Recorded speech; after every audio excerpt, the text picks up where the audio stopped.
Hello everyone, welcome back to our YouTube channel RNCC Nursing Online Coaching and Online Test Series। तो जैसा कि आप सभी को पता है, एम्स प्री का जो एग्ज़ाम है वो सभी का हो चुका है और अभी आपके अपकमिंग एग्ज़ाम जो सामने है वो है एम्स मेंस का। ठीक है, नॉट सेट का जो मेंस है वो पेपर है आपके, बहुत ही ज़्यादा नियर बाई है। तो बिना आप सभी अपने रिजल्ट का वेट करें, जिसका भी पेपर लगता है कि हाँ मेरा थोड़ा अच्छा गया है पेपर, मैं अपने जो क्वालिफिकेशन जो मार्क्स है उतने आ रहे हैं मेरे अकॉर्डिंग टू कैटेगरी, तो वो तुरंत बिना किसी देरी के मेंस की प्रिपरेशन के लिए लग जाइए। मेंस में आप सभी को पता है किस प्रकार का पेपर रहेगा, आपका सिनेरियो बेस्ड पेपर रहेगा। तो सिनेरियो बेस्ड के साथ साथ में आपको लास्ट नोट सेट का जैसा पेपर आपको उसके सिमिलर पेपर देखने को मिलेगा। तो आप प्रिपेयर रहें सिनेरियो बेस्ड के लिए और साथ साथ में जो प्रैक्टिकल बेस्ड एमसीक्यूज हैं उनके लिए भी। ठीक है, ऐसा नहीं कि सारे के सारे एमसीक्यूज होंगे वो 4-5 लाइंस के अंदर आपको डिफाइन किए हुए मिलेंगे, क्योंकि इतने बड़ा लेंथी पेपर हो जाएगा फिर वो 1.5 घंटे में होना थोड़ा मुश्किल है। तो बस आपकी अप्रोच दोनों के अकॉर्डिंग ही रहनी चाहिए, किसी एक पेपर के भरोसे मत रहना। बताया है उन्होंने सिनेरियो बेस देंगे, मगर थोड़ा प्रैक्टिकल बेस भी आएगा। ठीक है, और बाकी का सिनेरियो बेस, दोनों को कंबाइंड के अंदर एमसीक्यू आपको देखने को मिल सकते हैं। बाकी एम्स जाने वो कैसा बनाएगा। तो अभी अपनी जो क्लासेस रहेगी वो करंटली रहेगी अपने मेंस को लेके, जिसके अंदर हम कुछ प्रैक्टिकल बेस्ड एमसीक्यूज को सॉल्व करेंगे और कुछ सिनेरियो बेस्ड एमसीक्यू सॉल्व करेंगे। किस प्रकार से सिनेरियो बेस्ड एमसीक्यू सॉल्व करना है वो अपन यहाँ पे समझेंगे। तो शुरू करते हैं आज के अपने सेशन को बिना किसी देरी के। ओके, तो ये हमारा स्केड्यूल है मेंस टेस्ट सीरीज़ के लिए, जो according to exam date, according to dates हमने क्या कि रखा है यहाँ पे। इसके अंदर आपको टोटल 6 अक्टूबर तक आपको जो है यहाँ पे टेस्ट पेपर देखने को मिलेंगे। एक टेस्ट होगा मॉर्निंग में लाइव और एक टेस्ट होगा इवनिंग में लाइव, मतलब पर डे आपको 2 पेपर मिलेंगे सिनेरियो बेस और साथ में प्रैक्टिकल बेस एमसीक्यू रखे हैं हमने। ठीक है, और वीकली यहाँ पर जो एज ए पूरा कंबाइंड आपके जो एग्जाम कंप्लीट सिलेबस का उस तरह का पैटर्न यहाँ पे रखा गया है।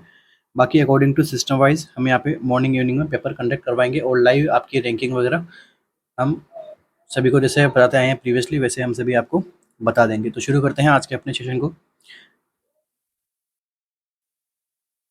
तो फर्स्ट एमसीक्यू है अपना, trismus is due to spasm of which of the following muscle. Trismus जो कंडीशन होती है उसके अंदर क्या देखने को मिलता है, आपको स्पाज्म देखने को मिलता है। तो वो स्पाज्म कौन सी मसल का स्पाज्म होता है क्रिसमस के अंदर। क्रिसमस को हम क्या कर सकते हैं, लॉक जब लॉक जो के नाम से भी अपन जानते हैं क्रिसमस को। ठीक है, तो स्पाज्म कौन सी मसल में आएगा जिसकी वजह से जॉ का मूवमेंट है वो एक जगह पे रुक जाएगा। तो देखिए ऑप्शन में क्या है, बकीनेटर, लेटरल टेरिगोइड, मीडियल टेरिगोइड या फिर मेंटलिस। क्या रहेगा आंसर।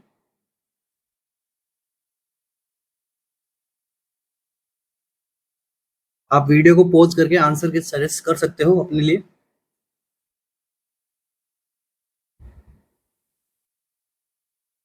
इम्पोर्टेंट एमसीक्यू है, इसके ऊपर आपका सिनेरियो बेस्ड एमसीक्यू बन सकता है। तो देखो क्रिसमस क्या होता है,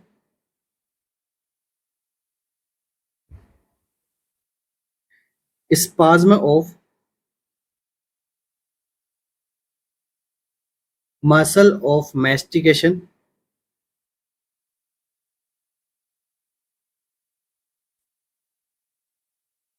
कौन सी muscle,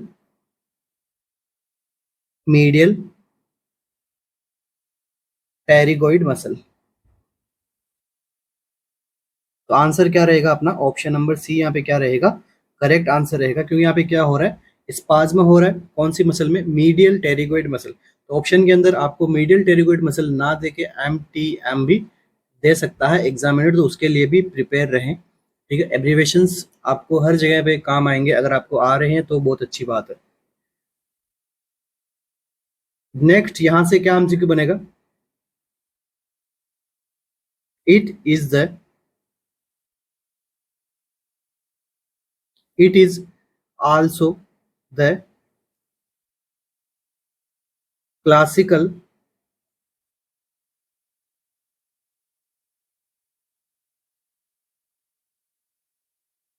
sign of tetanus. Tetanus की कंडीशन में आपको क्या देखने को मिलता है? ट्रिस्मस देखने को मिलता है। T for tetanus, T for tetanus. इसी के सिमिलर एक एमसीक्यू और बनता है, ये बनेगा किससे? टेटनस नियोनेट्रम।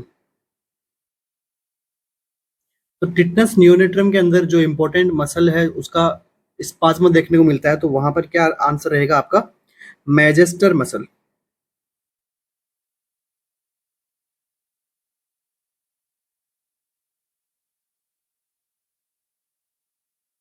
अब देख लीजिए इन मसल्स की लोकेशन कहाँ कहाँ पे होती है। फर्स्ट इमेज में आपको क्या दिखाई दे रही है? यहाँ पे मसल दिखाई दे रही है, इसे हम क्या बोलते हैं? Temporalis muscle. सेकंड जो मसल होती है ये कौन सी होती है? ये है मैजेस्टर। टिटनस नियोनेट्रम में अभी मैंने बताया था आपको। इसके बाद में लेटरल टेरिगोइड और मीडियल टेरिगोइड। ये देखिए यहाँ पे थर्ड नंबर की जो मसल है यहाँ पे, ठीक है, तो ये कौन सी होती है? Lateral pterygoid muscle.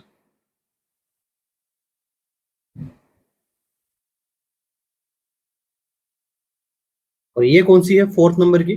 Fourth number की जो है वो मीडियल टेरिगोइड मसल, एमटीएम, जो मैन ट्रिस्मस का कोज होता है।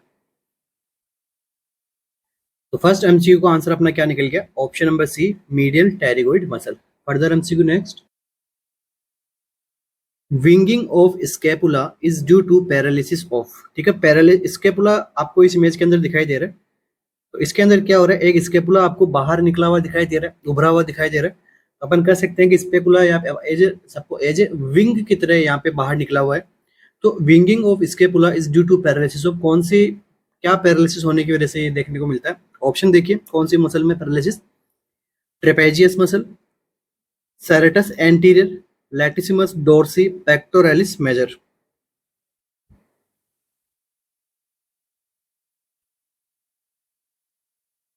तो देखिए आपको अगर थोड़ा सा भी पता होगा मसल्स के बारे में, तो देखो एक चेस्ट की एक इंपॉर्टेंट मसल होती है, वो कौन सी होती है? Pectoralis muscle. तो आपका ऑप्शन नंबर डी तो यहाँ से आप आराम से एक्सक्लूड कर सकते हो। इसके बाद में आपको अगर ट्रिपेजियम का भी पता है, बोन का, तो वहां पर एक मसल देखने को मिलती है आपको, तो ट्रिपेजियस भी आप यहाँ से रिमूव कर सकते हो। बची आपके पास में दो मसल्स।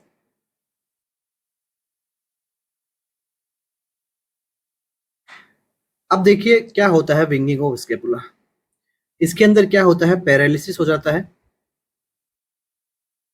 ड्यू टू, यहां से इंपॉर्टेंट एमसीक्यू बनता है आपका, due to long thoracic nerve injury. ठीक है, जो लॉन्ग थोरेसिक नर्व की इंजरी होती है तब क्या होता है? विंगिंग ऑफ स्केपुला वाली कंडीशन आपको देखने को मिलती है। इसकी वजह से जो मसल के अंदर जो पैरालिसिस आएगा, तो वो कौन सी मसल होती है? Serratus anterior muscle.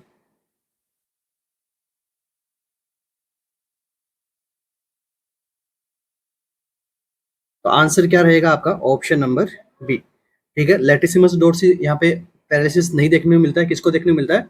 Serratus anterior muscle. तो यहाँ से दो इंपॉर्टेंट एमसीक्यू बनते हैं आप सभी के लिए, और इस इमेज का ध्यान रखना, ये किसकी है? विंगिंग ऑफ स्केपुला की। Drug of choice for prophylaxis of meningococcal meningitis in A pregnant female after contact with A case of. ठीक है, एक प्रेग्नेंट फीमेल है, वो क्या है? केस मेनिंगोकोकल मेनिंजाइटिस के केस में कॉन्टेक्ट में आ गई है। अब अभी उसके लिए आपको क्या करना है? प्रोफाइलेक्सिकली ट्रीटमेंट चलाना है। तो उसकी ड्रग ऑफ चॉइस क्या होती है? सेप्रोफ्लोक्सासिन, सेफ्ट्राइक्सोन, सेफालेक्सिन, या फिर रिफाबुटिन।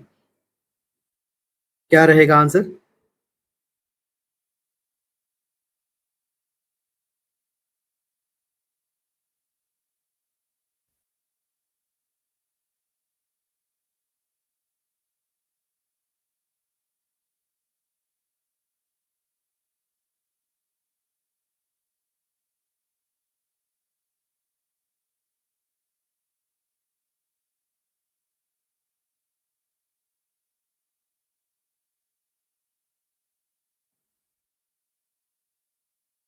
तो देखिए यहाँ पर अपना जो आंसर रहेगा वो क्या रहेगा? सेफ्ट्राइक्सोन।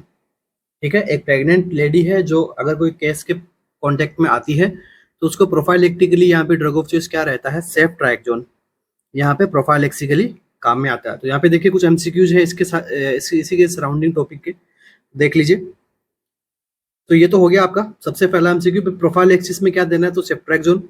इसके बाद में यहाँ पे एमसीक्यू बनेगा कि नॉर्मल प्रोफाइलेक्सिस अगर मेनिंजाइटिस से बचना है तो क्या देना है, देखो drug of choice for prophylaxis. तो नॉर्मली अगर पूछे तो क्या होता है, सिप्रोफ्लॉक्सासिन।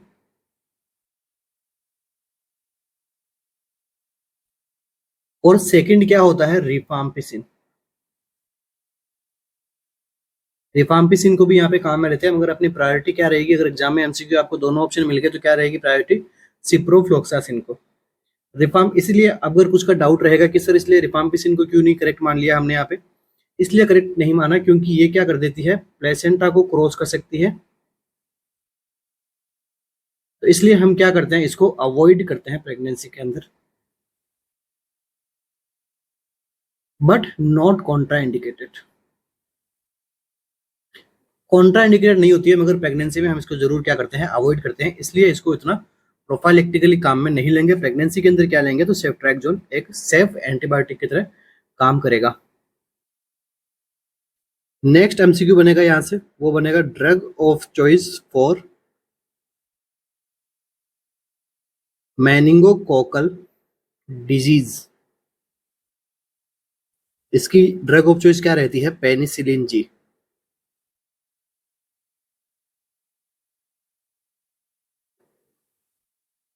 अगर रिफाम्पिसिन से आपको एमसीक्यू करेक्ट करना है या फिर रिफाम्पिसिन किसके लिए काम में आती है, तो ये आती है हीमोफिलस इन्फ्लुएंजा मेनिंजाइटिस की drug of choice. Haemophilus influenza के साथ में अगर मेनिंजाइटिस हो रहा है तो इसके अंदर आपको क्या देनी है, drug of choice of prophylactically rifampicin.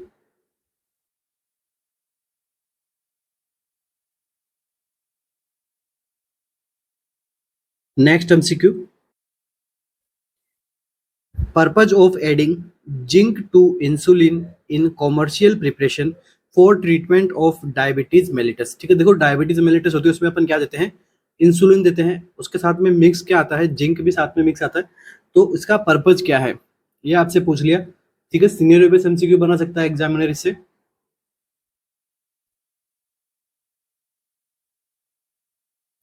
क्या बनाएगा, बोल देगा भाई डायबिटी के साइन सिम्टम दे देगा वहां पे, फिर बोल देगा इंसुलिन ले रहा है, फिर बोल देगा एडिशनल जिंक भी प्रोवाइड करवाते हैं। तो इसका काम क्या है, to make it long acting, insulin को लॉन्ग एक्टिंग बनाने के लिए, to make it short acting बनाने के लिए इंसुलिन को, to make it fast acting जल्दी काम करने के लिए इंसुलिन का, या फिर additional of zinc make the insulin effective orally. ठीक है, जो एडिशन किया जाता है जिंक का वो इंसुलिन को इफेक्टिव बना देता है ओरली लेते टाइम। क्या रहेगा यहाँ पे अपना आंसर,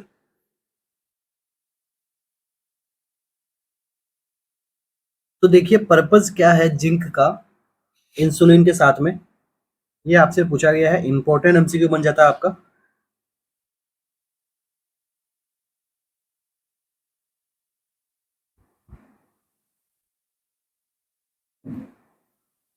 तो देखिए यहाँ पर अपना आंसर क्या रहेगा, यहाँ पर अपना आंसर जो रहेगा वो रहेगा it make it long acting. Option number A यहाँ पे क्या रहेगा, करेक्ट रहेगा। तो जिंक हमेशा इंसुलिन को लंबे टाइम तक एक्ट करने के लिए मेंटेन करता है उस जिंक को। ठीक है, उसको डिवीजन करने से रोकता है, जितना रिक्वायरमेंट है उतना ही डिवीजन करना देता है, बाकी स्टोर है, एक तरीके से आप कह सकते हो भाई स्टोरेशन रखने का काम करता है। ठीक है, जब काम आएगा तब इंसुलिन उससे ब्रेक डाउन होकर बाहर निकलता जाएगा, ग्लूकोज को मेंटेन करता जाएगा। समझ में आ गया। तो जिंक का हमेशा क्या रोल रहता है, it make it long acting, insulin को लॉन्ग एक्टिंग बनाने के लिए जिंक का इस्तेमाल किया जाता है। अब किस तरह किया जाता है देखिए, तो इंसुलिन के भी कुछ टाइप होते हैं। एक टाइप जैसे सपोज होता है हेक्सामर, एक टाइप होता है मोनोमर। ठीक है, इसके बाद में एक टाइप यहाँ पे देखने को मिलता है डीमर्स। ठीक है, इस टाइप के इंसुलिन जो है वो मार्केट में अवेलेबल रहते हैं। तो जो मोनोमर रहते हैं उनका क्या होता है, रैपिड डिवीजन होता है। और हेक्सामेर का क्या होता है, लेट डिवीजन, या फिर आप कह सकते हो मिनिमल डिवीजन होता है। क्यों होता है, क्योंकि इसके अंदर क्या मिलाया हुआ रहता है, जिंक मिलाया हुआ रहता है, इसलिए इसका क्या रहता है, उसको वो लेट ब्रेक डाउन करने देता है, जितना रिक्वायरमेंट है उतना ही आप कह सकते हो। सपोज समझने के लिए कि भाई जिंक को बॉडी के अंदर, सॉरी, इंसुलिन को बॉडी के अंदर मेंटेन रखता है, जितना रिक्वायरमेंट है उतना काम में आएगा, बाकी इंसुलिन रहेगा, टाइमली टाइमली उसका एक्टिंग बढ़ जाएगी, ठीक है। इसके हम लॉन्ग एक्टिंग की तरह काम में ले सकते हैं। अभी आप यहाँ पे एक इमेज देख सकते हो। सबसे पहला इंसुलिन कौन है अपने पास में, हेक्सामेर टाइप का। सेकंड कौन सा है, डीमर टाइप का। और थर्ड कौन सा है, मोनोमर्स टाइप का। जो हेक्सामेर के अंदर क्या इंक्लूड किया गया है, जिंक को यहाँ पर बीच में इमेज के अंदर बताया गया है, इसके साथ में मिक्स किया हुआ है, तो इसका मतलब क्या हो गया, मिनिमल डिफ्यूजन। कैपिलरी के अंदर मिनिमल डिफ्यूजन होगा तो क्या करेगा, ये लॉन्ग एक्टिंग करेगा, लंबे टाइम तक ये ब्लड के अंदर अपना एक्शन करता रहेगा। इंसुलिन डीमर, इंसुलिन डीमर में क्या रहता है, दो दो के यहाँ पे कंपाउंड एक साथ में अटैच्ड रहते हैं, तो इसका भी क्या रहता है, लिमिटेड डिफ्यूजन रहता है, ठीक है। ये भी अपना टाइमली काम करता है, उससे जल्दी फास्ट काम नहीं करता है। नेक्स्ट जो इंसुलिन होते हैं मोनोमर्स, वो उनका क्या होता है, रैपिड डिफ्यूजन होते हैं, क्योंकि ये इनकी स्ट्रक्चर कैसी रहती है, अलग अलग रहती है, तो जल्दी से इनका क्या होता है, एक्शन होता है, जल्दी से ये क्या होते हैं, खत्म भी हो जाते हैं, ठीक है। इनका लंबा टाइम तक एक्ट हम नहीं करवा सकते। तो इसलिए आपसे ये भी पूछ ले कि भाई जो जिन इंसुलिन के अंदर जिंक मिलाया जाता है तो वो उनका क्या नाम रहता है, तो इंसुलिन हेक्सामेर, उन्हें हम क्या कहते हैं, इंसुलिन हेक्सामेर। बस इतना ही अपने लिए इंपॉर्टेंट है, एग्जाम में पूछते हैं तो काफी इंपॉर्टेंट और काफी न्यू टाइप का एमसीक्यू बन जाता है आपके लिए। नेक्स्ट एमसीक्यू, अब देखिए इंसुलिन का रोल क्या होता है। मेजर रोल की हम बात करें तो यहाँ पे इसके दो मेजर रोल करता है। एक क्या करता है, ग्लूकोज को डिक्रीज करता है। दूसरा किस पे काम करता है, पोटेशियम पे। पोटेशियम को भी कम करने का काम करता है। अगर पोटेशियम बॉडी में बढ़ जाता है तो आप सभी को पता है पोटेशियम करेक्शन करते हैं, ठीक है। डेक्स्ट्रान और ये अपन इंसुलिन वगैरह मिक्स करते हैं, फास्ट उसको प्रोवाइड करवाते हैं। उससे क्या होता है, जो एक्स्ट्रा सेलुलर पोटेशियम रहता है वो उसको इंट्रा सेलुलरली भेज देते हैं। नेक्स्ट एक और एमसीक्यू बनता है यहाँ से कि इंसुलिन को, ग्लूकागोन को, पैनक्रियाटिक पॉलीपेप्टाइड्स को, ये सारे जो सिक्रेशंस होते हैं इनको इनहिबिट कौन करता है, ठीक है। तो एक डी सेल होती है पेनक्रियाज में,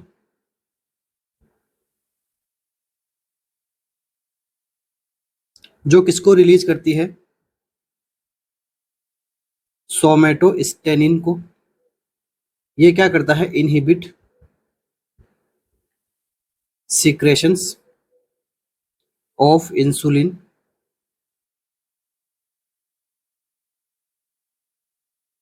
glucagon and pancreatic polypeptide.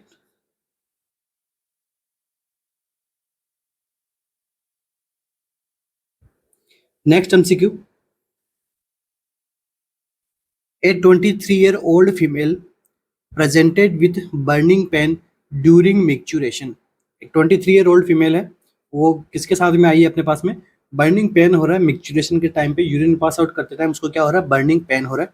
On investigation she is found to be suffering from co infection with chlamydia and gonococcus. उसको जब हमने इन्वेस्टिगेशंस किया तो हमने देखा कि उसको क्लेमाइडिया और गोनोकोकस का यहाँ पे को इन्फेक्शन है, दोनों इन्फेक्शन एक साथ में ही हो रखे हैं। Drug of choice for the treatment, अब इस कंडीशन के अंदर उसका क्या ड्रग ऑफ चॉइस रखेंगे, एजिथ्रोमाइसिन, सेफ्ट्रैक्सोन, फ्लूकोनाजोल या फिर क्लिंडामाइसिन।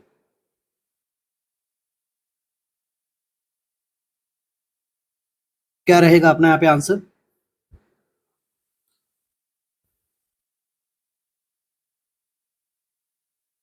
एजिथ्रोमाइसिन, सेफ्ट्रैक्सोन, फ्लूकोनाजोल या फिर क्लिंडामाइसिन।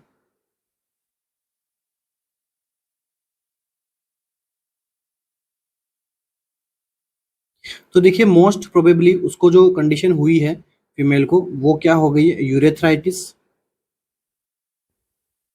क्या हुआ उसको, यूरेथ्राइटिस हुआ है, किसके साथ में, एक रीजन क्या हो सकता है, क्लेमाइडिया,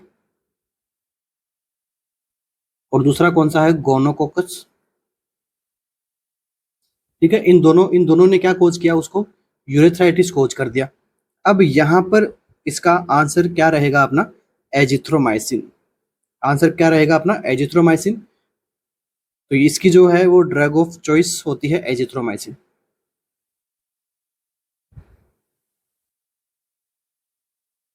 कितनी दोगे? 2 mg, सॉरी 2 ग्राम। mg से तो क्या होगा यहाँ पे, 2 ग्राम, ठीक है।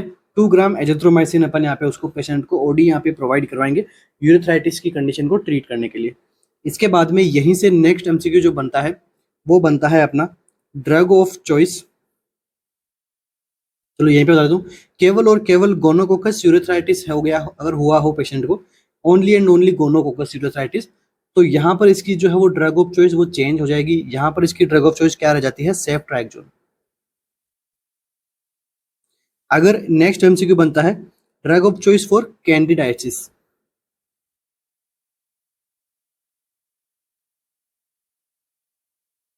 कैंडिडियासिस के अंदर ड्रग ऑफ चॉइस क्या रहती है, एक तरह का क्या होता है ये फंगल इन्फेक्शन। मैं बात कर रहा हूँ क्या अभी कैंडिडियासिस का, यूरेथ्राइटिस का दोनों बता दिए। कैंडिडियासिस का अगर पूछ लेता है एमसीक्यू तो इसकी ड्रग ऑफ चॉइस क्या रहती है, फ्लूकोनाजोल, क्योंकि ऑप्शन में आ गई है फ्लूकोनाजोल, तो यहाँ पे आपको ध्यान में रखना। देखो आपका जो वेजिनाइटिस होता है अगर उसको कैंडिडियासिस कोज करता है तो वहां पर भी आप ड्रग ऑफ चॉइस क्या दे सकते हो, फ्लूकोनाजोल प्रोवाइड करवा सकते हो। नेक्स्ट यहाँ पे ऑप्शन बचता है क्लिंडामाइसिन का, तो ये किस में काम आती है, एनारोबिक बैक्टीरियल इन्फेक्शन में। कौन सी ड्रग ऑफ चॉइस रहती है, क्लिंडामाइसिन। ओके, तो बस इस टॉपिक से इतने ही एमसीक्यूज अपने निकल सकते हैं।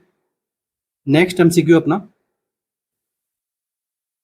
A patient was given anti cancer therapy, patient को एंटी कैंसर थेरेपी दी गई है एंड डेवलप न्यूट्रोपिनिया। अब उसने क्या कर दिया, न्यूट्रोपिनिया डेवलप हो गया उसके अंदर।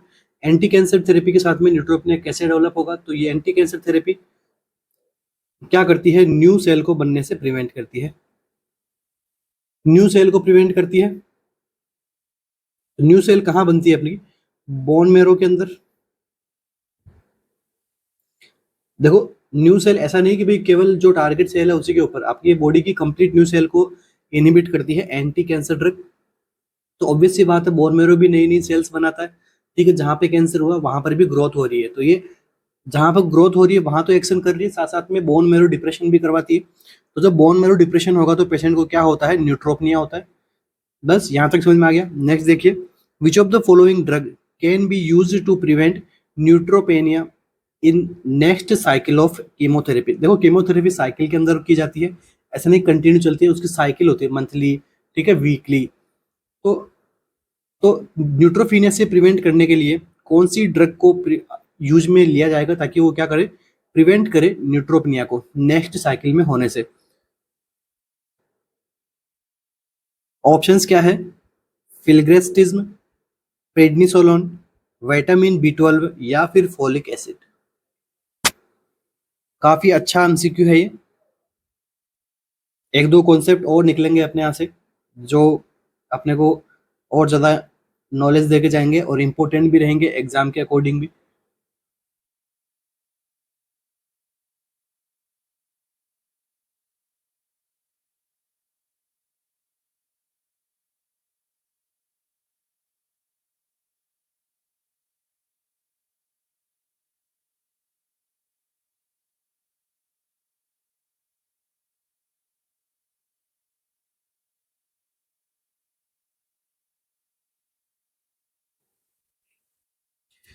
तो देखिए यहाँ पर मुझे लगता है कुछ कुछ ने आंसर किया होगा, फोलिक एसिड दे देंगे, विटामिन B12 दे देंगे, प्रेडनिसोलोन तो नहीं किया होगा, आई होप नहीं किया, तो काफी आपके थ्योरी क्लियर है।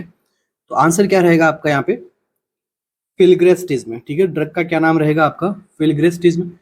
अब थोड़ा ये नई ड्रग है तो इसके बारे में थोड़ा पढ़ना बनता है अपना, ठीक है। तो देखिए फिल्ग्रेस्टिज्म क्या करती है, सबसे पहले तो इसका नेम क्या रहता है, फिल्ग्रेस्टिज्म में अगर सपोज ब्रांड नेम है तो इसके और क्या क्या नेम्स आपको देखने को मिलेंगे,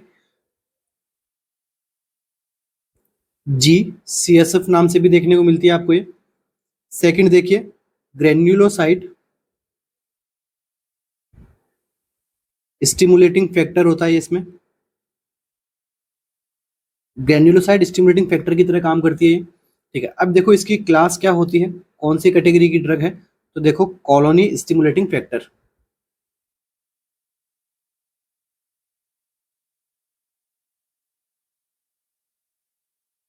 कॉलोनी स्टिमुलेटिंग फैक्टर कैटेगरी की ड्रग होती है, ठीक है। अब इसका यूज कहाँ पे आता है?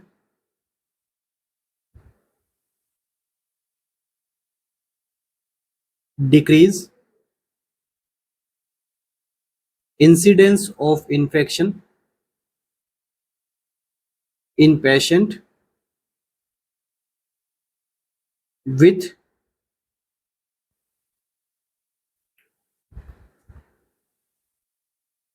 नॉन माइलोइड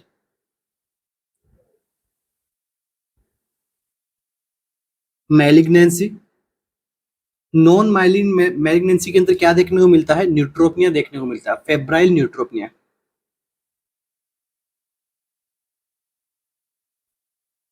तो न्यूट्रोपिनिया अगर हो रहा है तो इसे हम क्या बोल सकते हैं? एक कंडीशन होती है जिसको हम बोलते हैं नॉन माइलॉइड मैलिग्नेंसीज कैंसरिस कंडीशन होती है, जिसके अंदर क्या होता है?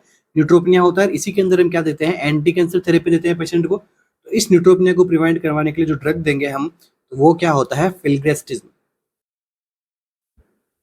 तो अब देखिए ये काम कैसे करता है ड्रग। तो इसके अंदर क्या होता है? सीएसएफ होता है। सीएसएफ कौन सा? कोलिनी स्टिमुलेटिंग फैक्टर की यहाँ पे शॉर्ट फॉर्म लिखी है मैंने यहाँ पे सीएसएफ, ठीक है। ब्रेन का वाला मत समझ लेना इसके अंदर। तो जो कोलिनी स्टिमुलेटिंग फैक्टर होता है, ये क्या करता है? हेल्प करता है बॉडी के अंदर ज्यादा से ज्यादा डब्ल्यूबीसी बनाने में। तो ज्यादा डब्ल्यूबीसी बनेगी तो क्या होगा? फेब्राइल न्यूट्रोफिनिया से क्या कर देगा? ये प्रिवेंट कर देगा। सिंपल सी बात है, क्योंकि कीमोथेरेपी से क्या हो रहा था? बोन मैरो सप्रेशन हो रहा था, डिक्रीज हो रही थी, ऑब्वियस सी बात है। और ये प्रॉब्लम भी, डिजीज कंडीशन भी क्या करती है? फेब्राइल न्यूट्रोफिनिया कोज करवाती है। तो दोनों ही यहाँ पे प्रॉब्लम जो है वो यहाँ पे सॉल्व हो जाएगी। किसके साथ में? इस फिल्गस्टिज में, इंजेक्शन के साथ में, ठीक है। इंजेक्शन फॉर्म में आता है आपके लिए। अब देखिए आप सभी के सामने ये एक इमेज है, इसको हम क्या बोलते हैं? इंजेक्शन आपके लिए कौन सा? फिल्गस्टिज्म, ठीक है। न्यूपोगेन इसके अंदर इसका ब्रांड नेम है। डोज क्या रहती है इसकी? 300 माइक्रोग्राम इसकी डोज रहती है। ए recombined granulocyte colony stimulating factor है, मतलब क्या हो गया? RGCSF इसके अंदर मिक्स रहता है। और ये किससे लिया हुआ रहता है? तो इकोलाई से, डिराइव्ड फ्रॉम इकोलाई। डोज क्या रहती है? 300 माइक्रोग्राम इन 1 ml। सबक्यूटेनियस लगा सकते हैं, इंट्रावेनियसली लगा सकते हैं, ठीक है। स्टेराइल सॉल्यूशन के अंदर इसको मिक्स करना होता है, और किसी तरह का प्रिजर्वेटिव इसके अंदर ऐड नहीं करोगे। रेफ्रिजरेट करना होता है 2 to 8 डिग्री सेल्सियस पे, और इसको शेकिंग इसके अंदर क्या रहती है? अवॉइड रहती है, ठीक है। और बाकी ये कंपनी नेम है जो इसको बना रही होगी, ठीक है। अपने को बस पढ़ने से है कि आंसर क्या रहेगा आपका? फिल्ग्रेस्टिज में किस प्रकार से करता है, क्या करता है, ये भी हमने समझ लिया है। Next MCQ, sporulation occurs in this phase of bacterial growth curve. Sporulation जो फेज होती है या फिर स्टेप होती है, ठीक है, या फिर एक कंडीशन होती है बैक्टीरियल ग्रोथ के अंदर, तो वो कौन सी फेज के अंदर होती है? ये हमसे पूछा गया है कि बैक्टीरियल ग्रोथ कर्व जो होता है उसके अंदर जो स्पोरुलेशन की जो प्रोसेस होती है वो कौन सी फेज के अंदर होती है? स्टेशनरी फेज के अंदर, लैग फेज के अंदर, लॉग फेज के अंदर, डिक्लाइन फेज के अंदर।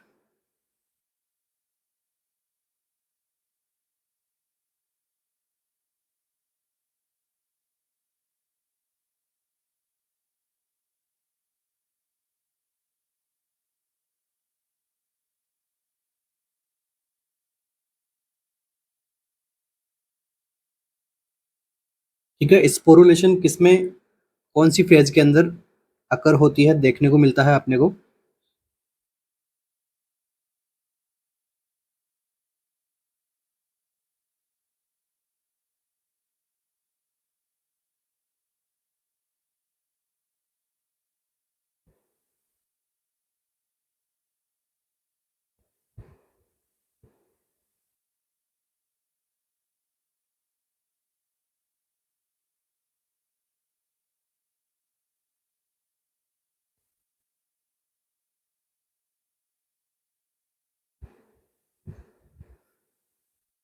तो देखिए बैक, ये जो स्पोरुलेशन की जो प्रोसेस होती है ये कौन सी स्टेज में देखने को मिलती है? स्टेशनरी फेज के अंदर। बैक्टीरिया की स्टेशनरी फेज के अंदर स्पोरुलेशन स्टेप आपको देखने को मिलती है। अब इस स्टेज में क्या होता है, कौन कौन सी स्टेजेस होती हैं, ये हम देख लेते हैं एक बार। एमसीक्यू बनता है इससे भी। तो ये देखिए आपके सामने एक ग्राफ दिखाई दे रहा है, जिसके अंदर ये ग्राफ किसका है? Bacterial growth graph.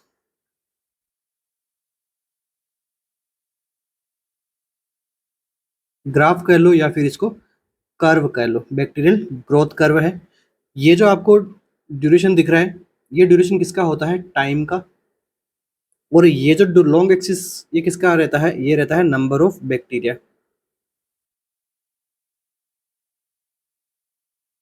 तो सबसे पहले अपन बात करते हैं लेग फेज की। लेग फेज में आपको क्या देखने को मिलता है, तो लेग फेज के अंदर ये आपकी स्टार्टिंग लेग फेज है। यहाँ पर किसी प्रकार का आपको डेवलपमेंट नहीं देखने को मिला है, ना यहाँ पे हाइट इंक्रीज हुई, ना यहाँ पे हाइट कम हुई है। ठीक है, इसका मतलब ये नहीं कि लेग फेज और स्टेशनरी फेज दोनों इक्वल होते हैं, इक्वल नहीं होते हैं। लेग फेज में क्या होता है, no increase in number of living bacterial cell. ठीक है, जब बैक्टीरिया अपनी बॉडी में एंटर करता है तो यहाँ पर वो रहता है लेग फेज के अंदर, मतलब मल्टीप्लिकेशन नहीं करता है वो उस टाइम पे। ठीक है, एडजस्ट करने की कोशिश करता है, आप कह सकते हो। तो ये कौन सी फेज होगी, लेग फेज। कुछ नहीं करता है, बस बैक्टीरिया पड़ा है आपकी बॉडी में। लेग फेज के बाद में जो स्टेज आती है वो कौन सी आती है, लॉग फेज। मतलब यहाँ पर देखो सडनली राइज देखने को मिला आपको, तो ये कौन सी फेज हो जाती है आपकी, लॉग फेज। ठीक है, आपको अगर नाम क्लियरली विजिबल नहीं है तो मैं कर देता हूँ, लॉग फेज। लॉग फेज में क्या देखने को मिलता है, increment in the number of bacterial living cell, increase number of bacterial living cell. यहां पर नंबर बढ़ गया बैक्टीरियल लिविंग सेल का। अब देखिए स्टेशनरी फेज क्या रहता है, जो आपका आंसर था इस एमसीक्यू का। स्टेशनरी फेज में क्या देखने को मिलता है, स्पोरुलेशन।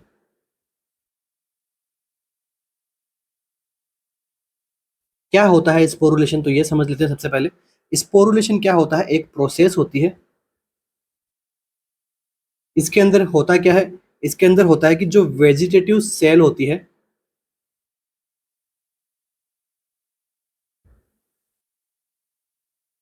इसके अंदर आपको डेवलपमेंटल चेंजेस देखने को मिलते हैं।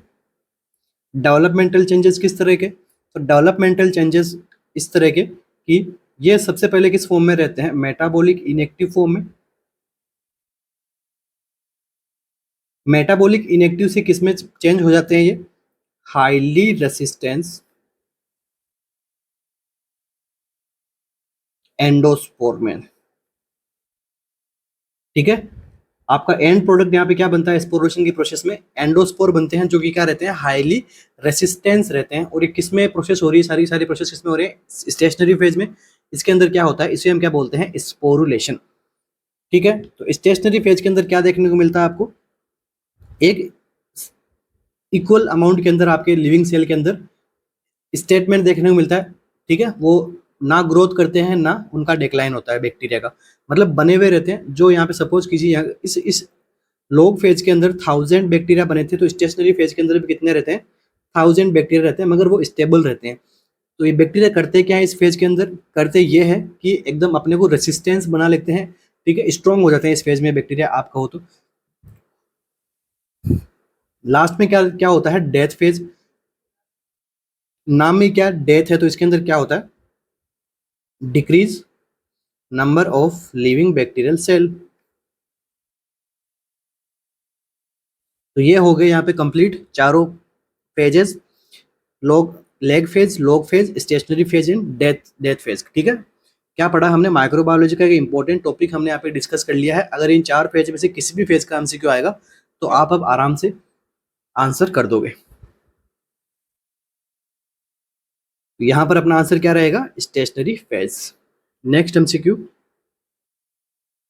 Berry beri is seen in, beri beri जो डिजीज होती है वो कौन सी कंडीशन में आपको सीन होती है, सोरगम ईटर्स के अंदर, व्हीट एस्टर्स के अंदर, पॉलिश्ड राइस एटर के अंदर, या फिर मैज ईटर्स के अंदर।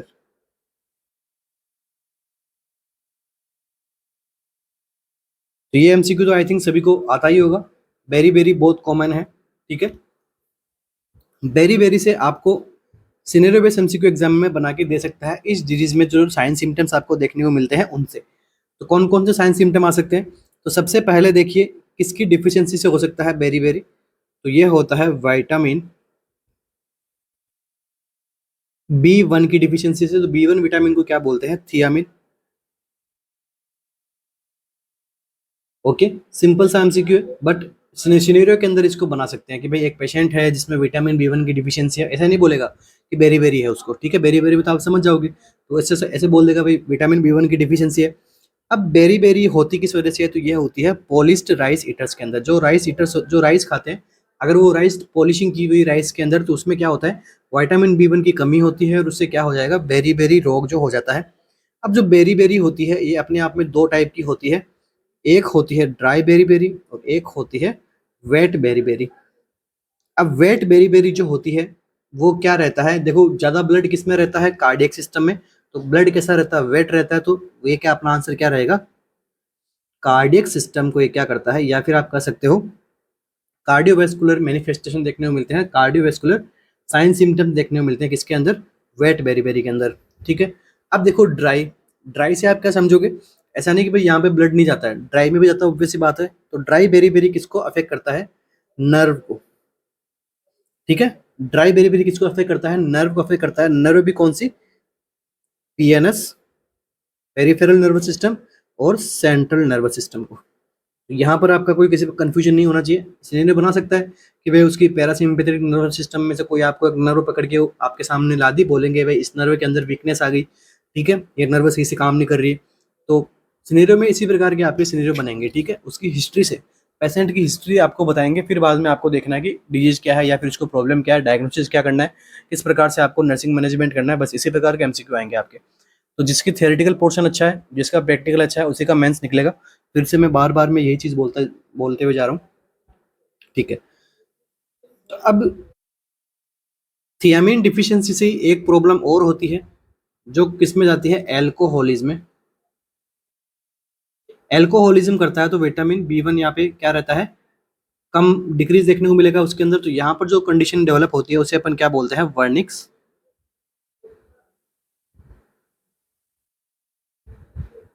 कोर्साकोफ साइकोसिस। एल्कोहलिज्म में, लॉन्ग टाइम एल्कोहलिज्म के अंदर ये चीजें देखी जाती है। अगर आपको बायोलॉजिकल असेसमेंट करना है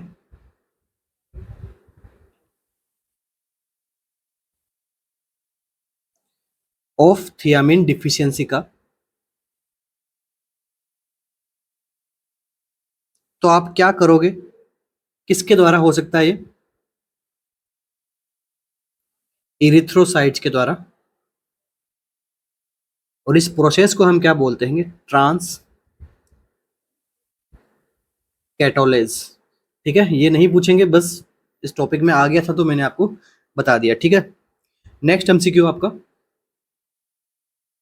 peripheral blood smear sample for malaria is done by, ठीक है। मलेरिया का जो पेरिफेरली ब्लड स्मीयर सैंपल लिया जाता है वो कौन लेता है उसको, ये आपसे पूछा है कि मलेरिया की जो आपको स्लाइड वगैरह बनानी है या फिर आपको उसका peripherally blood smear sample collect करना है, तो कौन करेगा, female multipurpose worker, ANM, medical officer या फिर मेल मल्टीपर्पज वर्कर।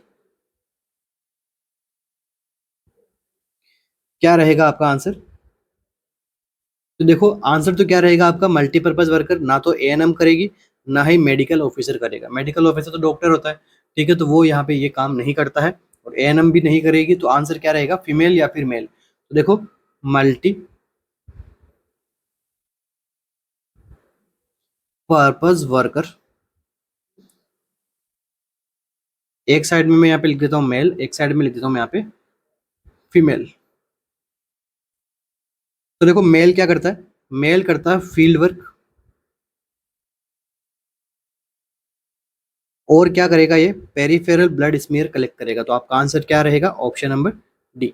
क्या करता है, peripheral blood smear sample for malaria, कौन करेगा, मल्टीपर्पज मेल। फीमेल क्या करेगी, फीमेल करेगी reproductive and child health services, RCH के अंदर वो काम करेगी। और क्या होगा, फैमिली प्लानिंग के अंदर वो एजुकेशन करेगी, या फिर कॉन्ट्रासेप्टिव में डिस्ट्रीब्यूशन कर सकती है। इसके बाद में वो क्या करेगी, रिकॉर्ड करेगी, इन सब चीज़ों को रिकॉर्ड करेगी, फैमिली प्लानिंग में, आरसीएच में जो सर्विसेज दी उनका रिकॉर्ड रखेगी, ठीक है। अब देखिए इनसे कुछ, दोनों से ही यहाँ पे कुछ एमसीक्यू बनते हैं कि ये सबसे पहले लोकेटेड कहाँ पे होते हैं, मल्टीपर्पज वर्कर। मल्टीपर्पज वर्कर कौन से जगह पे काम करते हैं, सब सेंटर, पीएससी, सीएससी, तो किस पे काम करते हैं ये, सब सेंटर पे। सेकंड एमसीक्यू जो बनेगा वो बनेगा इनकी एजुकेशन कितनी होती है, एजुकेशन कितनी होती है, बस ये 12th पास होते हैं। नेक्स्ट एमसीक्यू जो बनेगा वो बनेगा किसने मल्टीपर्पज की जो स्कीम है वो बताई गई थी। तो फर्स्ट इंट्रोड्यूस्ड बाय, किसने सबसे पहले फर्स्ट इंट्रोड्यूस किया था। अच्छा एमसीक्यू है, आपके केजीएमयू और यूपी यूएमएस जैसे एग्जाम के अंदर या फिर सीएचओ जैसे एग्जाम्स के अंदर पूछा जाता है। ठीक है, तो फर्स्ट इंट्रोड्यूस किसने किया था, ये इसके अंदर मेंस में नहीं आएगा आपके, बस मैं बता रहा हूँ जस्ट फॉर नॉलेज, किसने किया था, करतार सिंह कमेटी ने। तो देखो ये तो एमसीक्यू आपके मेंस में आ सकता है, मगर ये जो अभी मैंने एडिशनल एमसीक्यू बताया ये यहाँ पे नहीं आते हैं। ट्रेनिंग कितने टाइम की होगी इनकी, ट्रेनिंग होगी इनकी 12 मंथ्स की। बस इतने ही अपने एमसीक्यू बनते हैं इस टॉपिक में से। बाकी इंसेंटिव कितना मिलता है, क्या मिलता है, उनसे अपने को इतना लेना देना नहीं है। एमसीक्यू नहीं पूछते हैं उनका इतना, आशा का पूछते हैं, इनका नहीं पूछते हैं। Additional energy requirement during pregnancy, pregnancy के अंदर per day additional calorie requirement कितनी होती है, 300 कैसीएल, 600 कैसीएल, 350 कैसीएल या फिर 520 कैसीएल प्लस। ठीक है, जितनी नॉर्मल होती है फीमेल को, तो उसमें प्रेगनेंसी में बस प्लस करना है, उतनी तो देनी है। और उसके बाद में प्रेगनेंसी में कितनी देंगे बस वो बताना है आपको, 300 कैसीएल, 600 कैसीएल, 350 कैसीएल या फिर 520 कैसीएल। क्या रहेगा answer.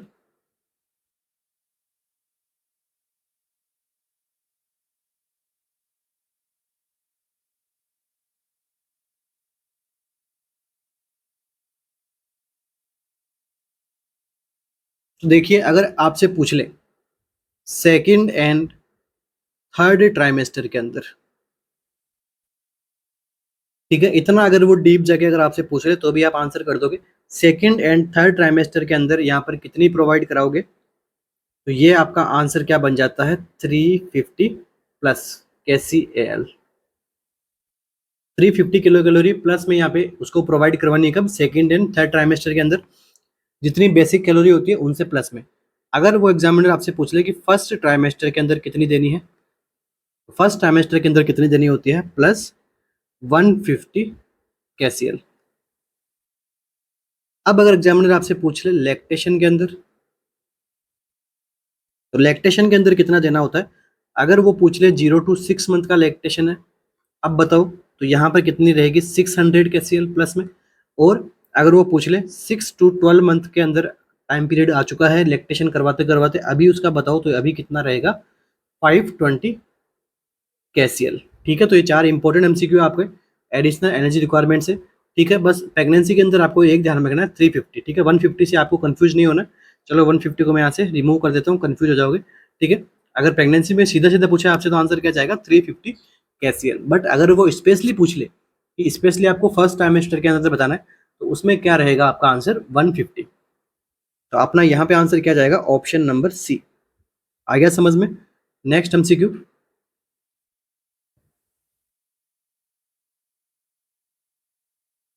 After head trauma a patient in unable to smell coffee but can smell ammonia, which of the following statement is true about the patient। ठीक है, जब कभी पेशेंट को हेड ट्रॉमा होता है तो यहाँ पर उसकी स्मेल चली जाने का यहाँ पे मोस्ट रीजन रहता है। ठीक है, तो इस कंडीशन के अंदर उसको जो कॉफी की तो स्मेल नहीं आती है, मगर उसको पेशेंट को जो है वो अमोनिया की स्मेल आती है। तो इसका क्या रीजन है, कौन सा स्टेटमेंट ट्रू है इसको लेके, देखो, ammonia is used for testing olfactory nerve, the olfaction system is not damage, ammonia irritate trigeminal nerve, या फिर ऑल ऑफ द अबव। क्या रहेगा आपका आंसर यहाँ पे, अमोनिया क्या करता है। इंपॉर्टेंट है, प्रैक्टिकल बेस एमसीक्यू है, सिनेरियो बेस एमसीक्यू भी बन सकता है यहाँ से। अमोनिया के बारे में पूछ ले कि भाई कौन सा स्टेटमेंट ट्रू है अमोनिया के लिए।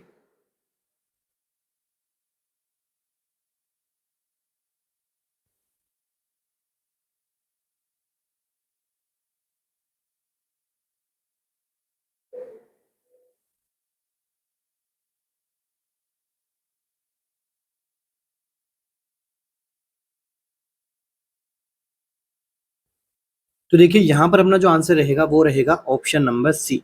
ठीक है, अमोनिया क्या करता है, इरिटेट करता है किसको, ट्राइजेमिनल नर्व को। ठीक है, इसलिए उसको स्मेल आती है, ना कि ऑल्फैक्टरी नर्व की कोई टेस्टिंग वेस्टिंग करता है यहाँ पे। ठीक है, तो अपना आंसर क्या करेक्ट होगा यहाँ पे, ammonia irritate trigeminal nerve. Trigeminal nerve के साथ में और किस किस को स्टिमुलेट करता है, ट्राइजेमिनल नर्व स्टिमुलेट कहाँ पे होगी, तो ये होगी आपकी क्रिब्रिफॉर्म प्लेट के अंदर।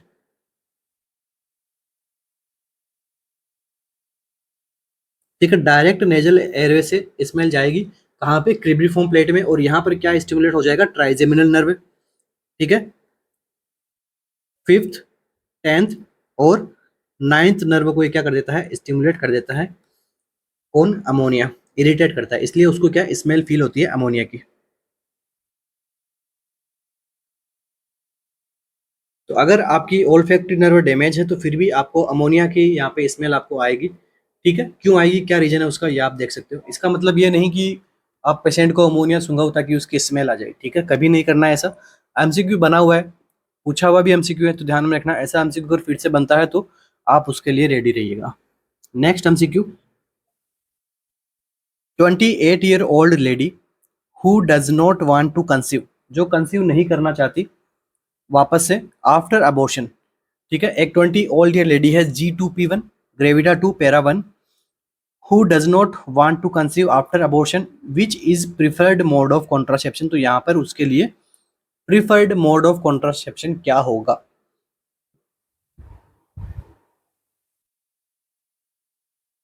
Oral contraceptive pills, intrauterine devices, बेरेट method या फिर इम्प्लांटेशन। कॉन्ट्रासेप्टिव इंपॉर्टेंट है, खुद से भी एक बार जरूर पढ़ के जाइएगा इस टॉपिक को।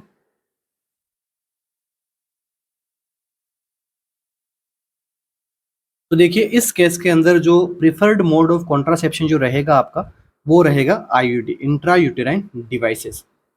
तो जब कभी आपको इस टाइप का एमसीक्यू पूछे तो उसके अंदर प्रायोरिटी आपको किसको देनी है, आईयूडी को, उसके बाद में किसको देनी है, ओरल कॉन्ट्रासेप्टिव पिल्स को, उसके बाद में किसको देनी है, बैरियर मेथड्स को। अगर ऑप्शन में ये नहीं है तो आपका करेक्ट होगा ये, अगर ये भी नहीं है तो ऑप्शन में करेक्ट होगा क्या, बैरियर मेथड। बट यहाँ तक बैरियर तक एमसीक्यू नहीं पूछेंगे क्योंकि बैरियर तो कॉमन है, सब लोग काम में लेते हैं। ठीक है, वेजाइनल स्पंज हो गए, कॉन्डम्स वगैरह हो गए। ठीक है, तो आपका आंसर क्या जाएगा, intra uterine devices. Next MCQ, a 30-year-old primi gravida deliver full term baby. एक 30-year-old प्रीमी ग्रेविडा थी जिसने क्या किया, फुल टर्म बेबी को डिलीवर कर दिया। However she chooses to formula feed her newborn. अभी उसने क्या किया, फॉर्मूला फीड करवाना चूज किया है न्यूबॉर्न के लिए, ब्रेस्ट फीडिंग नहीं करवा रही है, ध्यान में रखना, बस यहीं से आपका एमसीक्यू बनेगा। Choose to formula feed her newborn after how much duration can she start using combined oral contraceptive for avoiding pregnancy. अब आपसे पूछ लिया कि वो कितने टाइम बाद में कंबाइंड ओरल कॉन्ट्रासेप्टिव पिल्स को यूज में लेना शुरू करेगी ताकि प्रेगनेंसी को अवॉइड कर सके, 2 वीक्स में, 6 वीक में, 12 वीक में, या फिर इमीडिएट आफ्टर डिलीवरी। तो चलिए आपके एक ऑप्शन को तो मैं ही रिमूव कर देता हूँ, इमीडिएटली आफ्टर डिलीवरी तो नहीं होगा। ठीक है, इमीडिएटली आफ्टर डिलीवरी तो इस प्रकार के कॉन्ट्रासेप्शन जब ब्रेस्ट फीडिंग देते हैं तो वो एक नेचुरल कॉन्ट्रासेप्टिव की तरह काम करता है अपना। तो यहाँ पर वो ब्रेस्ट फीडिंग नहीं करवा रही है, इसीलिए उसको हम क्या देंगे, कंबाइंड ओरल कॉन्ट्रासेप्टिव पिल्स देंगे ताकि वो प्रेग्नेंट ना हो।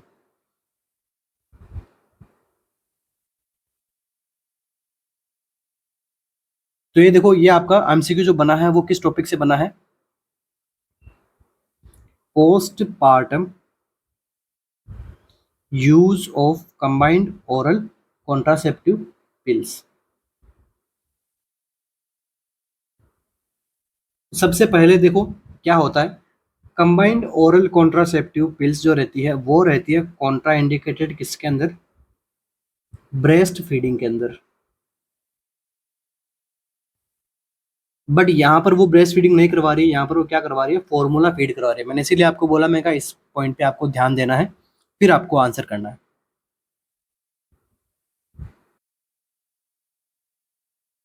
तो अब देखिए कॉन्ट्रा इंडिकेटेड क्यों रहता है, सबसे पहली बात तो इसके हम कॉन्ट्रा इंडिकेट क्यों करवाते हैं, ब्रेस्ट फीडिंग अगर वो करवा रही है तो, बिकॉज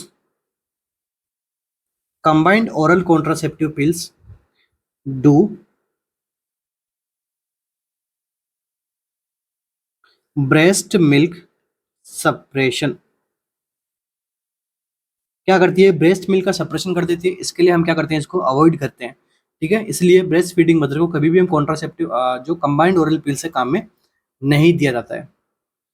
अब देखिए इसको स्टार्ट कब करना है, अगर पेशेंट के अंदर किसी प्रकार का हिस्ट्री नहीं है, किसको लेके, वीटीई को लेके। वीटीई मतलब क्या हो गया, वेनस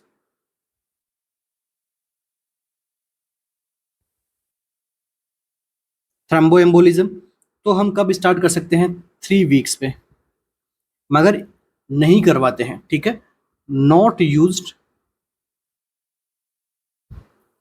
करंटली, ऐसा नहीं, कहीं भी ऐसा नहीं लिखा कि 3 वीक पे नहीं दे सकते, दे सकते हैं, बट उसके अंदर रिस्क फैक्टर ना हो, no risk factor at all. अगर उसमें किसी भी प्रकार का रिस्क फैक्टर ना है, लाइक वो फीमेल जो है वो स्मोकर नहीं है, ठीक है, वीटीई वहां पे नहीं हो रहा है, डीवीटी उसको नहीं है, ठीक है, तो हम उसको 3 वीक में भी स्टार्ट कर सकते हैं, बट नहीं करवाते हैं। तो आपका बेस्ट आंसर क्या जाएगा, 6 वीक। बेस्ट आंसर आपका क्या जाएगा, 6 वीक आपका बेस्ट आंसर जाएगा, ठीक है। Safely started at 6 week if not breast feeding.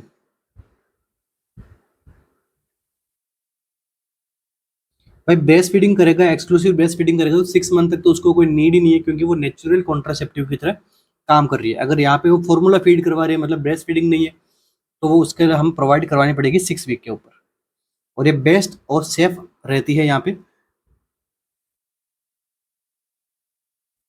अब देखिए एग्जामिनर अगर आपसे यहाँ पे ऑप्शन में 3 वीक भी दे देता, ठीक है, तो वहां पर आपका आंसर अगर उसने दिया है 3 वीक, ठीक है, उसने ऑप्शन में दे दिया 2 वीक, 3 वीक, 6 वीक या फिर 12 वीक।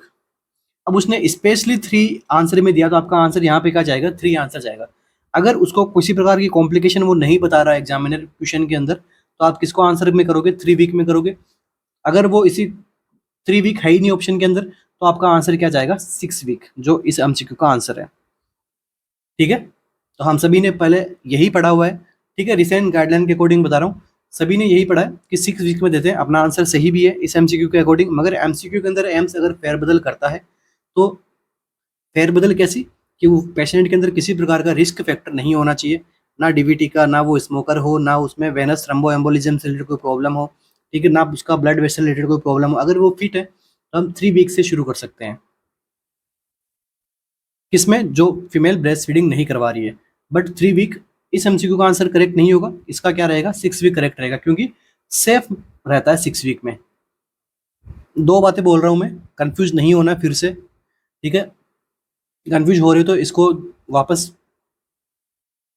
पीछे जाके आप वापस से इस टॉपिक को समझ सकते हो, क्योंकि करंट रिसेंट गाइडलाइन में प्रोवाइड करवा सकते हैं 3 और 6, इसीलिए मैं आपको बार बार ये दोनों बातें बता रहा हूँ, ठीक है। 3 जब करवाना है तब रिस्क फैक्टर ना हो, अगर रिस्क फैक्टर है तो कब देना है, 6 वीक से पहले तो हरगिज नहीं देना है। नेक्स्ट एमसीक्यू, तो देखो ब्रेस्ट फीडिंग में हम क्या करते हैं, कंबाइंड ओरल पिल्स को काम में नहीं लेते हैं, तो यहाँ पर किसको काम में लेते हैं, इसके अंदर लेते हैं प्रोजेस्ट्रॉन ओनली पिल्स को, ठीक है, ये भी आप ध्यान में रखना, एमसीक्यू है। अब देखो ये 3 वीक वाला यहाँ पे ज्यादा काम में क्यों नहीं ले रहता है, सबने 6 वीक ही क्यों पढ़ रखा होता है, क्योंकि देखो आफ्टर डिलीवरी पेशेंट को क्या होने का चांसेस रहते हैं, पोस्ट पार्टम हेमरेज। और पोस्ट पार्टम हेमरेज अपने आप में क्या है, एक प्रकार का रिस्क फैक्टर है, मेजर रिस्क फैक्टर है, ठीक है। और इसका टाइम ड्यूरेशन भी थोड़ा लंबा रहता है, ठीक है, अर्ली लेट और उससे भी लेट तक पोस्ट पार्टम जो पीरियड हो सकता है, ठीक है। तो इस कंडीशन के अंदर क्या होता है, रिस्क फैक्टर होता है पेशेंट को, इसलिए हम जो है 3 वीक में स्टार्ट नहीं करते हैं, ज़्यादा कब करते हैं, 6 वीक में, ठीक है। तो दोनों चीज़ें अलग अलग है, इनको एक साथ में लिंक करके कंफ्यूज मत होना प्लीज़, ठीक है। और फिर भी कंफ्यूजन रहता है तो वापस आप कमेंट बॉक्स में बता सकते हो, मैं फिर से वहाँ पे आपको एक्सप्लेन कर दूंगा। और सेशन अच्छा लग रहा हो तो please like share comment and subscribe. मैं बार बार नहीं बोलता, क्योंकि पढ़ाई के बीच में अगर ज़्यादा ये सब चीज़ें बोली जाती है तो डिस्टर्बेंस होता है, मेरा मानना है ये, ठीक है, इसलिए बार बार मैं इन सब चीज़ों को नहीं कहता। नेक्स्ट एमसीक्यू अपना, a woman is diagnosed with an unruptured tubal ectopic pregnancy. ठीक है, एक वुमन डायग्नोस्ड हुआ है किसके साथ में, ट्यूबल एक्टोपिक प्रेगनेंसी हुई है, बट अभी तक वो क्या हुआ, रेप्चर नहीं हुई है। She is admitted for medical management for with methotrexate. अब देखो यहाँ से आपके लिए ऑलरेडी एमसीक्यू बन गया कि जब कभी एक्टोपिक प्रेगनेंसी होती है तो उसके अंदर आप क्या ट्रीटमेंट देते हो, मेथोट्रेक्सेट। ठीक है, ध्यान में रखना, आपके लिए एक और एमसीक्यू, एमसीक्यू में एमसीक्यू। ठीक है, देखो इसी प्रकार की स्टडी करते हुए आपको चलना है, स्मार्ट स्टडी करनी है, कम से कम टाइम के अंदर मैक्सिमम से मैक्सिमम आउटपुट आपको निकालना आना चाहिए। ठीक है, तो देखो डायग्नोस हुई थी किसके साथ में, अनरेप्चर्ड ट्यूबल एक्टोपिक प्रेगनेंसी के साथ में, और उसने अभी क्या शुरू कर दिया है, मेडिकल मैनेजमेंट शुरू कर दिया है मेथोट्रेक्सेट के साथ में। While a strict watch is kept for sign of tubal rapture.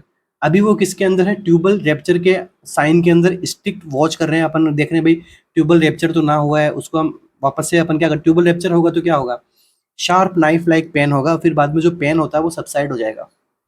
यही बात आपके अपेंडिसाइटिस में होता है। अपेंडिसाइटिस के अंदर क्या होता है, जब अपेंडिक्स ब्रस्ट हो जाती है तो पेशेंट को थोड़ा कंफर्ट फील होता है। तो यहाँ पर हमें ये नहीं समझना है कि ओके ठीक है पेन सबसाइड हो गया चलो ठीक है, मगर वो क्या कर सकता है, पेरिटोनाइटिस कॉज कर सकता है, सीवियर पेरिटोनाइटिस भी कॉज कर सकता है। इसलिए आपको वो वाला एमसीक्यू भी आपको रिमेमोराइज करवा रहा हूँ यहाँ पे। देखिए, an ectopic sac in which of the following part of the tube is likely to rupture the earliest in case of failed medical management। बस यहाँ पे एग्जामिनर खेल गया आपके साथ में, उसने बोला, यहाँ तक तो बात अलग कर रहा था वो, अब यहाँ पर क्या बोल रहा है कि जो एक्टोपिक सेक बनी हुई थी, जो एक्टोपिक प्रेगनेंसी जहाँ पे जिस जगह पे हुई थी फिलोपियन ट्यूब में, कहाँ होती है मोस्ट कॉमन, फिलोपियन ट्यूब के अंदर होती है, ऑब्वियस सी बात है। तो फिलोपियन ट्यूब के अंदर, तो जिस साइड में फिलोपियन ट्यूब में एक्टोपिक प्रेगनेंसी होगी उस साइड के अंदर क्या होगा, पेशेंट को पेन होगा। ये भी बात ध्यान में रखना, राइट में हो रहा है तो राइट में होगा, लेफ्ट में हो रहा है तो लेफ्ट में पेन होगा। तो एक्टोपिक सेक जिस पार्ट में बनी है ट्यूब के, is likely to rupture earliest. तो मतलब ऐसा कौन सा फिलोपियन ट्यूब का पार्ट है जो सबसे जल्दी रेप्चर हो सकता है एक्टोपिक प्रेगनेंसी में, अगर मेडिकल मैनेजमेंट फेल हो गया तो। ये एमसीक्यू आपसे पूछा है, काफी अच्छी तरीके से सिनेरियो बना के एग्जामिनर ने आपसे ये एमसीक्यू पूछा है। अपना आंसर क्या रहेगा, देखिए, इंटरस्टिशियल इस्थमस एम्पुला या फिर इनफंडिबुलम। इसको वन लाइनर में, जैसे मैं एमसीक्यू आपको वन लाइनर भी सोल्व करवाता हूँ, अगर मैं उसके अंदर दे देता कि earliest rupture part in ectopic pregnancy, और मैं 4 ऑप्शन देता आपको, ठीक है, फिर अगर किसी के मन में आता है कि सर तो one one liner MCQ solve करवा रहे हैं, अरे वन लाइनर भी उतना ही इंपॉर्टेंट है जितनी सिनेरियो बेस्ड एमसीक्यू है, क्योंकि वन लाइनर वाले एमसीक्यू सिनेरियो में बन सकते हैं। करना क्या है, केवल हिस्ट्री उसके अंदर ऐड करनी है। इसके अंदर क्या किया है इसने, हिस्ट्री ऐड की है पेशेंट की, भाई ये हो गया ये हो गया ये हो गया, और अब लो आप आंसर बताओ। तो इसीलिए मैं वन लाइनर भी सोल्व करवाता हूँ, क्योंकि जो इंपॉर्टेंट मुझे लगते हैं एग्जाम में आने लायक है, जैसे अपने प्री के अंदर काफी एमसीक्यूज मैंने वन लाइनर सोल्व करवाए थे, हूबहू एग्जाम में पूछे थे आपको, जैसे रैंसन स्कोर हो गया, और चारकोर ट्रायंगल हो गया, कैलोट ट्रायंगल हो गया, ठीक है, और फास्ट का हो गया, डायरेक्ट आप मेरे वीडियो देख सकते हो, डायरेक्ट उसमें से एमसीक्यू है, और वो वन लाइनर ही एमसीक्यू है। एग्जामिनर चाहे उससे सिनेरियो बना ले, एग्जामिनर चाहे उससे वन लाइनर में पूछ ले आपसे, तो आपको क्या करना है, प्रिपेयर रहना है उसके लिए, पढ़ा हुआ आपका सब कुछ रहेगा, इन्हीं इन्हीं टॉपिक्स में से एग्जामिनर एमसीक्यू ज़्यादा पूछता है। ऐसा नहीं कि ये डिट्टो आएंगे, बट इन्हीं से ज़्यादा पूछता है एग्जामिनर। तो सिंपल सा है कि कौन से पार्ट के अंदर जल्दी रेप्चर होती है फिलोपियन ट्यूब। अपना आंसर गेस कीजिए और अपना आंसर बताइए।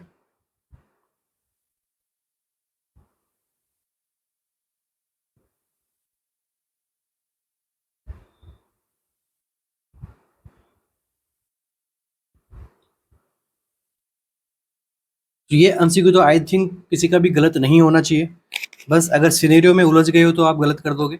अगर सिनेरियो से आप निकल चुके हो, सिनेरियो को सोल्व करना आ गया है अब तक आपको, मेरी क्लासेस देख देख के या फिर आपने अपनी टेस्ट सीरीज से देख के आपने सिनेरियो बेस्ड एमसीक्यूज को इम्प्रूव कर लिया है, तो आपका आंसर गलत नहीं होगा। तो देखिए यहाँ पर आपका जो आंसर रहेगा वो रहेगा इस्थमस। अर्लीस्ट रेप्चर जो पार्ट होगा वो क्या रहेगा, इस्थमस रहेगा। इस्थमस आपका करेक्ट आंसर रहेगा। अब देखिए यहाँ से कुछ इंपॉर्टेंट एमसीक्यू है एक्टोपिक प्रेगनेंसी से।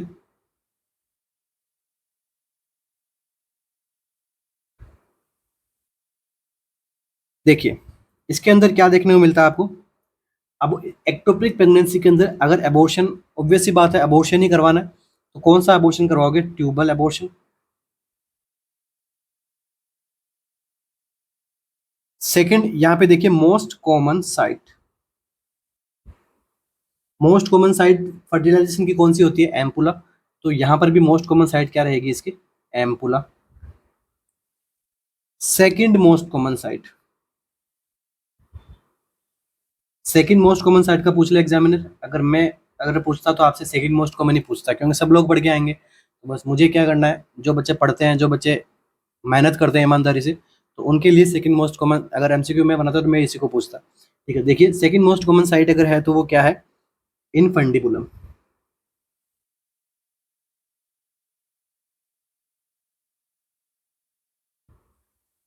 अब बात करते हैं अपने रैप्चर पे, कि भाई रैप्चर होगी ट्यूब तो कहाँ से होगी? अर्लीस्ट। तो देखिए रैप्चर के अंदर मोस्ट कॉमन साइट क्या रहती है और अर्लीस्ट पूछा गया है, तो क्या रहेगा आपका आंसर? इस्थमस। अगर एग्जामिनर आपको इसका वीक पूछ ले कि कितने वीक के अंदर हो जाएगा, अर्लीस्ट भी हो रहा है तो कितने टाइम में होगा भाई? 1 वीक में हो जाएगा, 2 वीक में हो जाएगा, 4 वीक में हो जाएगा, 10 वीक में हो जाएगा, तो कितने टाइम पीरियड में होगा? तो इसका अगर वीक आपसे पूछे तो वो कितना होता है? 4 to 6 वीक के अंदर अंदर वो रेप्चर हो सकता है, अगर टाइमली उसका पता नहीं लगा तो। अगर वो इस्टमस के अंदर जाके फर्टिलाइज हो गया, एक वहां पे रह गया, तो वो 4 to 6 वीक के अंदर ट्यूबल को रेप्चर कर देगा। इसीलिए यहाँ पे मोस्ट कॉमन फर्टिलाइज पोजीशन ये नहीं है, क्योंकि यहाँ पे जा पहुंचता नहीं है, क्योंकि यहाँ पे गैप कम रहता है तो आगे मूवमेंट कर जाता है, या तो एम्पुला में चला जाएगा या इनफंडिबुलम में चला जाएगा। तो इसीलिए मोस्ट कॉमन साइट भी क्या रहती है? एम्पुला और इनफंडिबुलम। अगर वो स्टमच के अंदर ही रह गया, वहां पर मेच्योरेशन करने लग गया, मेच्योर हो गया, तो वो इसको रेप्चर कर देगा। सेकंड मोस्ट कॉमन, ये तो हो गया first most common. Second most common अगर पूछता है एग्जामिनर आपसे तो ये होता है आपका एम्पुला। सेकंड मोस्ट कॉमन में एम्पुला आएगा, और ये कितने टाइम पे आता है? 8 वीक में। और चला जाएगा आगे कि भाई लॉन्गेस्ट सर्वाइवल कितना हो सकता है यहाँ पे ओवम का, या फिर जो फ्यूजन जो हो रखा है कॉन्शियस पार्ट का, लॉन्गेस्ट सर्वाइवल कहाँ देखने को मिलता है? मतलब रेप्चर नहीं होगा लंबे टाइम तक, कहाँ पे सर्वाइव कर सकता है? 12 वीक तक। और इसकी लोकेशन ऑब्वियस सी बात है चेंज होगी, इन दोनों में तो नहीं हो पाएगी, तो इसकी लोकेशन जो रहेगी वो रहेगी इंटरस्टिशियम में।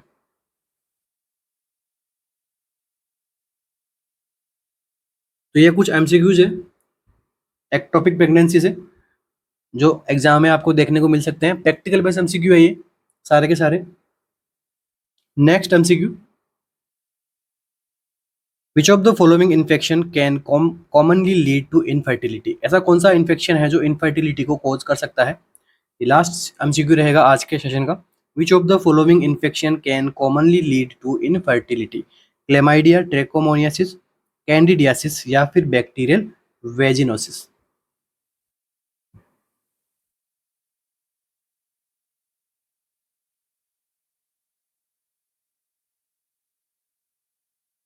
तो बस यहाँ पर कुछ नहीं है, कौन सा बैक्टीरिया है या फिर कौन सा इन्फेक्शन है, बैक्टीरिया तो नहीं कहेंगे, कौन सा इन्फेक्शन है जो कॉमनली लीड करता है इनफर्टिलिटी को? तो आंसर क्या जाएगा आपका? क्लेमाइडिया।